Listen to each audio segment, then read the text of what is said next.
ಇನ್ನು ಕೋಗಿಲು ಲೇಔಟ್ ಅಲ್ಲಿ ಅಕ್ರಮವಾಗಿ ನೆಲೆಸಿ ಮನೆ ಕಳ್ಕೊಂಡವರಿಗೆ ಮನೆಯ ವ್ಯವಸ್ಥೆ ಮಾಡೋದಕ್ಕೆ ರಾಜ್ಯ ಸರ್ಕಾರ ಮುಂದಾಗಿದೆ.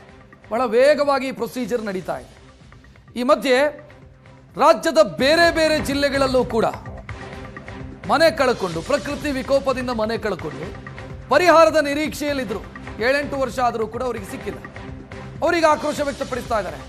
ನಾವೇನು ಮಾಡಿದ್ವಿ, ಅವರಿಗಷ್ಟು ಈಸಿಯಾಗಿ ಸಿಗುತ್ತೆ ಅಂತಾದರೆ ನಮಗೆ ಯಾಕೆ ಸಿಕ್ಕಿಲ್ಲ, ಯಾಕೆ ಸಿಗಲ್ಲ ಅನ್ನೋ ಪ್ರಶ್ನೆಯನ್ನು ಕೇಳ್ತಾ ಇದ್ದಾರೆ. ದಾವಣಗೆರೆಯಲ್ಲಿ ಮನೆ ಕೊಡ್ತೀವಿ ಅಂತ ಭರವಸೆ ಕೊಟ್ಟು ತಿಂಗಳುಗಳು ಉರುಳಿ ಹೋಗಿದೆ.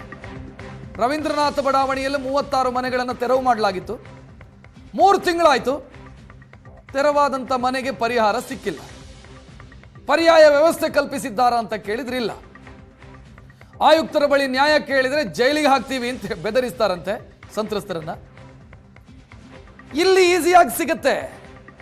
ಎಷ್ಟು ಈಸಿ, 20ನೇ ತಾರೀಕು ಮನೆ ತೆರವು ಕಾರ್ಯಾಚರಣೆ, ನಾಳೆ ನಾಡಿದ್ದು ಮನೆ ಸಿಗುತ್ತೆ, ಕೀ ಹಸ್ತಾಂತರ ಆಗುತ್ತೆ. ಬಟ್ ಇವರೇನು ಪಾಪ ಮಾಡಿದ್ರು, ಪಾಪ ಇವರು ಸೇಮ್ ತಾನೆ. 36 ಮನೆಗಳನ್ನು ನೆಲಸಮ ಮಾಡಲಾಗಿತ್ತು ದಾವಣಗೆರೆಯಲ್ಲಿ. ಪ್ರತಿಭಟನೆ ಮಾಡಿದರೆ ಬೆದರಿಕೆ ಹಾಕ್ತಾರೆ, ಜೈಲಿಗೆ ಹಾಕಿಸ್ತೀವಿ ಅಂತ. 3 ತಿಂಗಳಾಯ್ತು, ಭರವಸೆ ಕೊಟ್ಟಿದ್ರು ಆ ಸಂದರ್ಭದಲ್ಲಿ ನಿಮಗೆ ಪರ್ಯಾಯ ವ್ಯವಸ್ಥೆ ಮಾಡ್ತೀವಿ ಅಂತ.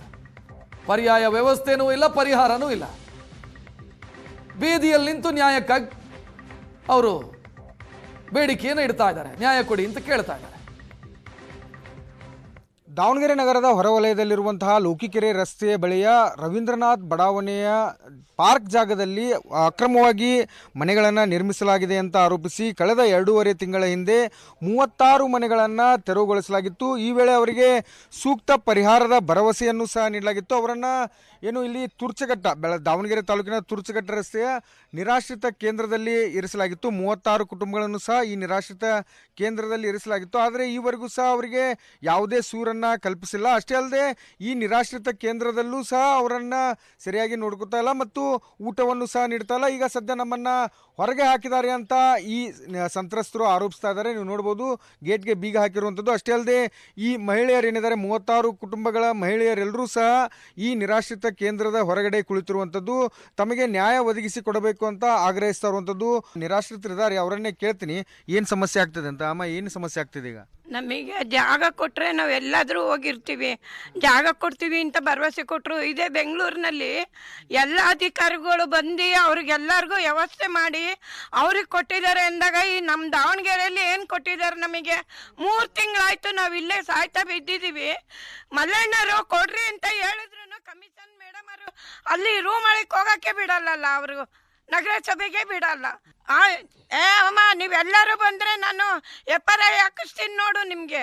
ಯಾರು ಬರಬೇಡ್ರಿ, ಇಬ್ಬರು ಬರ್ರಿ, ಒಬ್ಬರು ಬರ್ರಿ ಅಂತಾರೆ. ಇವತ್ತು ಕೊಡ್ತೀವಿ, ನಾಳೆ ಕೊಡ್ತೀವಿ ಅಂತಾರೆ. ಹೊಟ್ಟೆಗೆ ಊಟ ಇಲ್ದಲೆ, ಆರಾಮಿಲ್ದಲೆ ಎಲ್ಲರೂ ಸಾಯ್ತಾ ಇದ್ದೀವಿ ಸರ್ ನಾವು. ನಮಗೆ ಎಲ್ಲಿದ್ದಾರೆ ಅಧಿಕಾರಿ? ಸಿದ್ದರಾಮಯ್ಯ ಎಲ್ಲಿದ್ದಾನೆ? ಸಿದ್ದರಾಮಯ್ಯ ಎಲ್ಲಿದ್ದಾನೆ ಇವಾಗ? ಅವರಿಗೆಲ್ಲ ವ್ಯವಸ್ಥೆ ಮಾಡ್ದ, ನಮಗೆ ಏನು ವ್ಯವಸ್ಥೆ ಮಾಡಿದ್ದಾನೆ?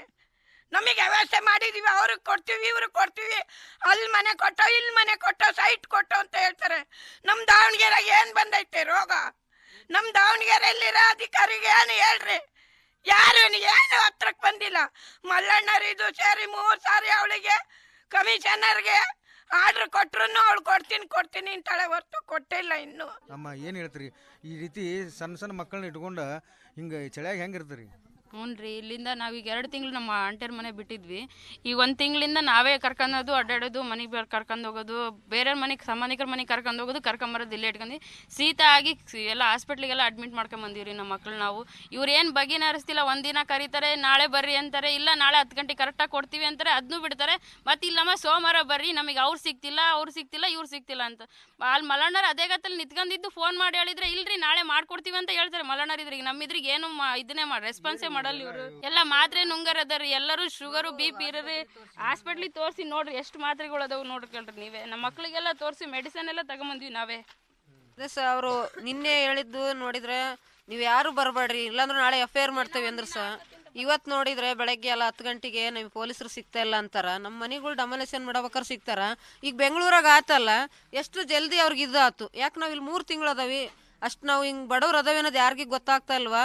ಏನು ಕಮಿಷನರ್ ಮೇಡಮ್ಗೆ ಏನಾರ ಇದಾಯ್ತು ಅಂತ ನಮಗೆ ಗೊತ್ತಾಗ್ತಾ ಇಲ್ಲ ಸರ್. ಅವ್ರು ನಿರಾಶ್ರಿತ ಕೇಂದ್ರದಾಗ ಏನು ಹೇಳ್ತಾರೆ ಸರ್, ನಾವು ಇಷ್ಟು ದಿವಸ ಇಟ್ಕೊಂಡಿದ್ವಿ, ನೀವು ಲೆಟ್ರ್ ತರ್ರಿ ನಾವು ಇಟ್ಕೊಂತಾವ ಇನ್ನೂ 1 ವರ್ಷ ಬೇಕಾರಂತಾರ. ನಮಗಿಲ್ಲಿ ಮಕ್ಕಳಿಗೆ ನಮಗೆ ಇದಿಲ್ಲ ಫಸ್ಟ್ ನಾವು ಇರಕ್ ಬಂದಿಲ್ಲ ಇಲ್ಲಿ. ನಮಗೆ ಬೇಕಾಗಿರೋದು ಸೂರು ಕೇಳಕ್ ಬಂದೇವಿ. ಅವ್ರು ತಾತ್ಕಾಲಿಕ ಅಂತ ಕರ್ಕೊಂಬಂದು ಇಲ್ಲಿ ಬಿಟ್ಟು ಹೋಗಿ ತಹಸೀಲ್ದಾರ್ ಸರ್ ಈಗ ಅವ್ರನ್ನ ಒದ್ದು ಹೊರಗೆ ಹಾಕ್ರಿ ಅಂತ ಹೇಳ್ತಾ ಇದಾರೆ. ಕ್ಯಾಮ್ರಾಮನ್ ಕಿರಣ್ ಜೊತೆ ಮಹಾಂತೇಶ್ ಕುರುಬೆಟ್, ಏಷ್ಯಾನೆಟ್ ಸುವರ್ಣ ನ್ಯೂಸ್, ದಾವಣಗೆರೆ.